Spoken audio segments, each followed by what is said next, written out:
badda ee Somaliland doonyo kalluumaysi oo sharci darro xeebaha uga kalluumaysanaya isla markaana ay gacanta ku hayaan 740 qof oo kamid ah hawlwadeenada saaraa doonyahaasi xamse cali bulbul ayaa faahfaahinaya wasiirka wasaaradda kalluumaysiga iyo kheyraadka badda Somaliland Cabdullaahi Cusmaan Geerjire ayaa waxa uu sheegay doonihii ugu tirada badnaa ee laga leeyahay dalka Yemen oo sifo sharci darro ku soo galay xeebaha Somaliland siba deegaanka Mayd ay gacanta ku qabteen kadib isagoo magaalada Hargeysa maanta kula hadlayay warbaahinta ayaa wasiirka wasaaradda kalluumaysiga iyo kheyraadka badda Somaliland sidoo kale waxa uu sheegay markii ugu horeysay in wafdi ka socda dalka Somaliland siba wasaaradda kalluumaysiga ay socdaal ku tagi doonaan dalka Yemen iyagoo kala hadli doona nidaamka sharci darrada kalluumaysatada dalka Yemen iyo xiriirka labada dhinac ee dhinaca badda isagoo ka hadlaya waxa uu yiri Yemen dadka saaran dad Yemen oo aan sharci u haysan inay badeena ka kalluumaystaan waxaynu ka warqabnaa in kalluumaysi sharci darro iyo fara badan Yemen inay yimaado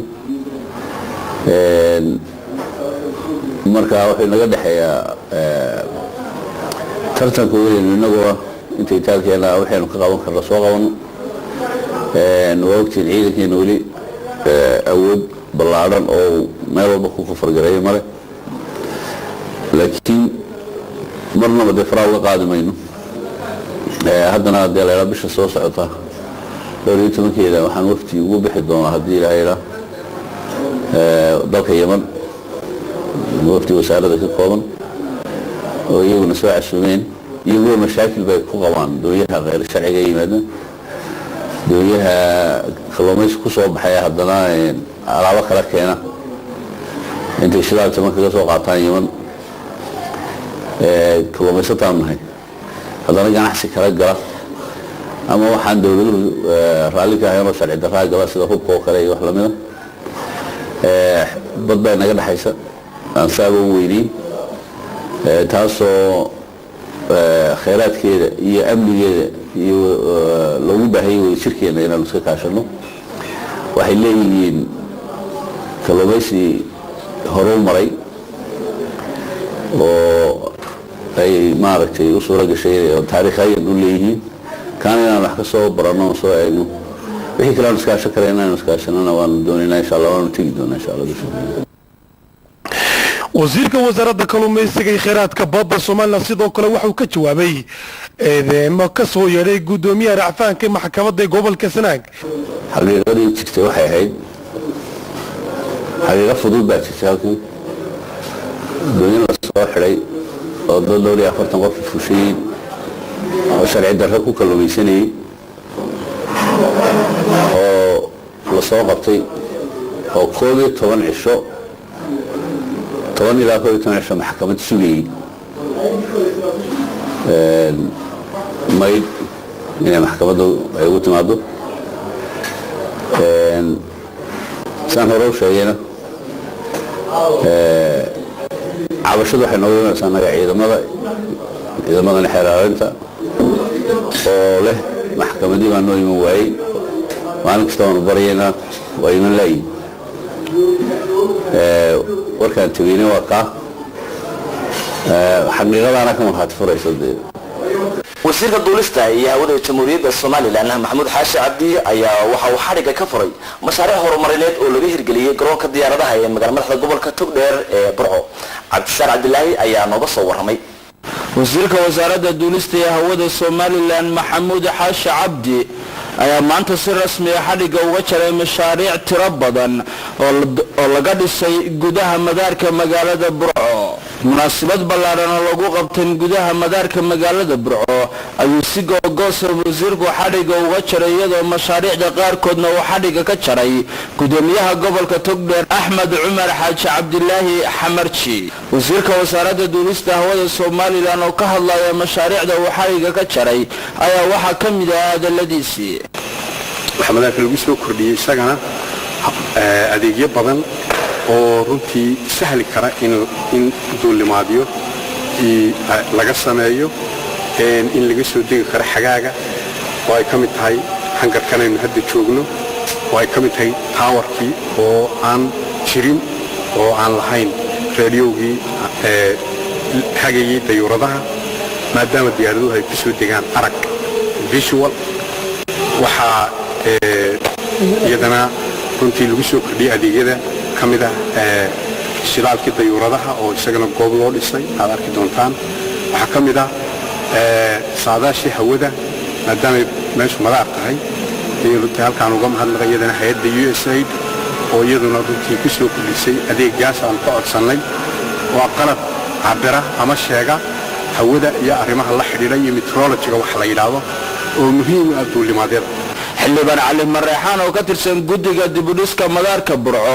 isla markaana in badan qayladhaan dheer ka gudbiyey inay dadka reer togdheer ka qayb qaataan dibudhiska madaarka burco ayaa maantana si rasmiya mar labaad ugu dhawaaqay in loo baahan yahay taageero ka timaada dhinaca qurbajoogga iyo guud ahaanba bulshada reer togdheer oo ay kaga qayb qaadanayaan buuri dibudhiska madaarka burco kaasi oo si rasmi ah xagaaga dhowna uga soo degi doonaan sida uu caddeeyey. waxaan u sheegayaa dadweynihii qurbaha ee aanu maalintii dhaweyta wada hadlaynay aanu ka nimi hawshii aanu idinkala hadlaynay tacabkeedii waa taa waa kaa shaqaynaya madaxdii gobolka waa taa wada joogta markhaatigeedii wakaa wixii hadhayna waxaanu jecelahay inaad ka wada qayb qaadataan waxaana sidii imika wasiirku sheegaya kolleyba xagaaga soo socda waa ka soo degi doonta markaa ka soo degtaanna indhihiinaa ku arki doontaan haddii alla ka dhigo madaarka burco ayaa waxa uu soo maray marxalado kala duwan iyadoo guddi madax bannaan ay si rasmiya uga qayb qaadanayaan dibudhiska madaarka magaalada burco. cabdisataar sabri TV-ga qaranka Soomaaliland burco. xildhibaan axmed maxamed diiriye nacna oo xubinka golaha wakiilada jamhuuriyadda Soomaaliland ayaa waxa uu iska fogeeyay eedeymo ay u soo jeediyeen xubno ka tirsan iskaashatada wadaniga ee nafaqo. xamse cali bulbul ayaa faahfaahinaya. xildhibaan axmed maxamed diiriye nacnac oo ka mid ah xildhibaanada baarlamaanka Soomaaliland ayaa iska fogeeyay eedeymo ay soo jeediyeen qaar ka mid ah xubnaha ururka nafaqo ee hiliblayaasha. warkooban oo maanta uu telefishinka qaranka Soomaaliland ku siiyay xafiiskiisa magaalada Hargeysa ayaa waxa uu ku sheegay in wax faragelin aanu ku haynin ururkaasi isagoo ka hadlaya xildhibaan nacnac waxa uu yiri gudoomiyahan maanta talaga ku soo qoray waxaa leeyahay anu wax mushkilada kama wado ma aqaan ka kale ma aqaan muddo sanad laga joogay marka ayaa leeyahay shir bay qabanayaan anigii xildhibaan kale oo jacashabeel iyo ayaa naloo diro waxay yidhi uu markhaati noqdo markhaatigiisa wuxuu doonay noqdo oo TV-gana uu keena barisaab ku-xigeenka ayaa naloo diray halkii baanu tagnay guddi baa la doortay way diideen guddiga markay diideen warqadda wuxuu qoray wasiirka xanaanada xoolaha u qoray daakhiliga uu qoray waxa uu qoray barasaabka uu qoray xilaalinta guud buu qoray xilkii wareejiyay baa la diiday saddex goor baa la xidhay lagu yiri marka waxaan leeyahay anigu inima kala qaano xilna inima kala wareejin karo anigu markhaati baan ahaa markhaatiguna si yahay wuxuu furaa waxaan leeyahay adeer iska wareeji xilku waa meerto berito way dhamaan doontaa waa laga wareejin doonaa haddii shaqo waayaan ka soo bixi waayaan waa hilibkeenii waxa annaka mashaakiliya buuq ma doonino waxaan leenahay dadku waa hiliblayaasha aad iyo aad baa nabadgelyada loo ilaaliyaa nabadgelyadii wanaagina waxaa ku jira adigoo raaca oo mar xaliga habeen walba meel gelaysid xilka isku dejinaysid xilka iska wareejibaan ku leenahay marka xilka ku wareejisid adiguna haddii shaqayn waayaan iyakana waa la bedeli doonaa laakiin wax alaale wax lagaaga danlaya adiga qayrkaa ma jiro xeeraalaalinta waad ogtahay barasaabka waad ogtahay maxkamadda waad mid waliba wareeji buu ku yidhi marka anaga quramahay dadkao dhan kula wareejiya dadka yeelo wareeji saasaan leeyahay mas-uuliyiinta dowladda hoose ee magaalada Hargeysa ayaa kulan dhinaca amniga iyo arrimaha bulshada waxay la yeesheen maamulka degmada Axmed Dhagax ee caasimadda. maamulka caasimadda magaalada Hargeysa oo horkacayo saraakiil ka tirsan ciidamada booliska Soomaaliland ayaa waxay kulan ballaaran oo dhinaca amniga la yeesheen guddiga nabadgelyada xaafadda Axmed Dhagax ee magaalada Hargeysa. kulankaasi waxaa laga hadlayay sidii maamulka caasimadda magaalada Hargeysa amniga loo geeshin lahaa. maamulka caasimadda magaalada Hargeysa xildhibaan Cabdi Agaweyne oo goortii ka hadlay kulankaasi waxa uu sheegay in dowladda hoose ay ku dadaalayso in nabadgelyada iyo dhinaca nadaafadda si loo xoojiyo caasimadda magaalada Hargeysa. waxaan yiri waxa jirta guddi isteeran committee oo aniguna aan ka mid ahay waxaa gudoomiye u ah wasiirka macdanta iyo biyaha ilaa bisha 9aad ayay bilaamayaan shir 3 bilood labaanu leenay bishii koowaad waanu sameynay UN Habitat iyo hay'ado badan baa nagula jira European Union nagula jira 7 $720 milyan oo dollar lacag ah baa lagu qarash gareynayaa horta magaalada Hargeysa biyeeda waxa dhici doonta labada gacmoodba lagu wada maydho oo mas'alaha dushiisa barkada ka qodnaa fiilaadeeda isla kulankaasi waxaa ka hadlay gudoomiyaha degmada Ahmed Bagax Mawlid Kiise Maxmed waxaanu ku dheeraaday sida loogu baahan yahay in xaafadda si weyn loo horumariyo dhinacyada nabadgelyada iyo horumarinta waxyaabaha kale iyagoo kulankaasi waxaa ka hadlay saraakiil sare ka socday ciidamada booliska Soomaaliland iyo xubno kale tartan ku saabsanaa kubadda cagta naadiyada heerka koowaad oo in muddada ka soconayay garoonka Hargeysa Stadium ayaa si rasmi ah loo soo gabagabay kooxda duulista iyo hawada ayaa ku guuleysatay tartankii kubadda cagta ee horumarinta kooxaha heerka koobaad ciyaartan daawashadeeda waxaa ka soo qayb galay wasiirka wasaaradda dhalinyarada iyo ciyaaraha wasiirka wasaaradda duulista iyo hawada wasiirka wasaaradda cadaaladda taliyaha ciidanka booliska xildhibaano iyo mas'uuliyiinta wasaaradda dhalinyarada iyo ciyaaraha iyo maamulaha guud ee dugsiyada Nuuraddiin ciyaartan ay wada yeesheen labada kooxood ee duulista iyo hawada iyo kooxda Nuuraddiin ayaa waxa ay ku kala qaadayeen koobkii horumarinta horyaalka kooxaha heerka koobaad waxaana u suurta gashay kooxda duulista iyo hawada in haafkii dambe ee ciyaarta ay gool ka dhaliyaan kooxda Nuuraddiin goolkaasi uu saxay ciyaartoyga khadka dhexe uga ciyaaray Muxyidiin waxaana kooxdaasi duulista iyo hawadu sidaas ugu guuleysatay tartankii horumarinta kooxaha heerka koobaad ugu horeyna waxaa halkan ka hadlay wasiirka wasaaradda dhalinyarada iyo ciyaaraha Cali Siciid Reegel isagoo u hambaliyay labada kooxood ee iskugu soo baxay ciyaarta finalka wasiirku waxa uu kale sheegay inay qaban doonaan tartankii ciyaaraha gobolada iyo tartanka horumarinta kooxaha heerka koobaad oo laga dhigi doono tartan horyaala wasiirka wasaaradda duulista iyo hawada Maxamuud Xaashi Cabdi ayaa isna hambaliyay kooxdiisa iyo kooxda kaalinta labaad gashay ee Nuuraddiin isagoo ku hambaliyay sida quruxda badan iyo ciyaarta ay soo bandhigeen labada kooxoodba maamulaha guud ee dugsiyada Nuuraddiin Mahad Ibrahim ayaa sidoo kale isaguna hambaliyay ciyaartoyga kooxdiisa iyo ciyaartoyga ku guuleystay tartanka horumarinta kooxaha heerka koobaad gabagabadiina waxaa abaalmarino lagu guddoonsiiyay ciyaartoygii ugu wanaagsanaa tartanka oo la siiyay ciyaartoyga u ciyaara kooxda qaranka Cabdikariin Kuji tababari ugu wanaagsanaa oo la siiyay Qadare tababaraha kooxda booliska iyo garsoori ugu wanaagsanaa uu qaatay garsoore Maax sidaana kooxda duulista iyo hawadu waxay ku guuleysatay tartankii horumarinta kooxaha heerka koobaad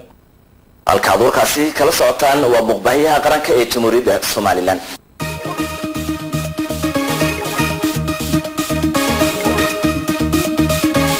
wararka caalamka intiisa kalena ugu yaraan 10 qof ayaa waxa ay ku naf waayeen weeraro isqarxin oo lagu qaaday galbeedka wadanka Pakistan 20 kale ayaa dhaawacyo ka soo gaareen halkaasi wararka ka imanaya waqooyiga galbeed ee dalka Pakistan ee Peshawar waxay sheegayaan in ugu yaraan 10 qof ay dhinteen 18 kalena ay dhaawacmeen kadib markii qarax ismiidaamin uu ka dhacay deegaankaasi qaraxaas waxaa la leeyahay sarkaal sare oo ka tirsan ciidamada Pakistan kaasoo Abdullah Majid oo kamid ah saraakiisha ugu caansan booliska dalka Pakistan dadka dhintay waxay iskugu jiraan caruur iyo dumar kuwaas oo weerarku si xun u geystay ma jiro koox sheegatay weerarkaasi ka dhacay Peshawar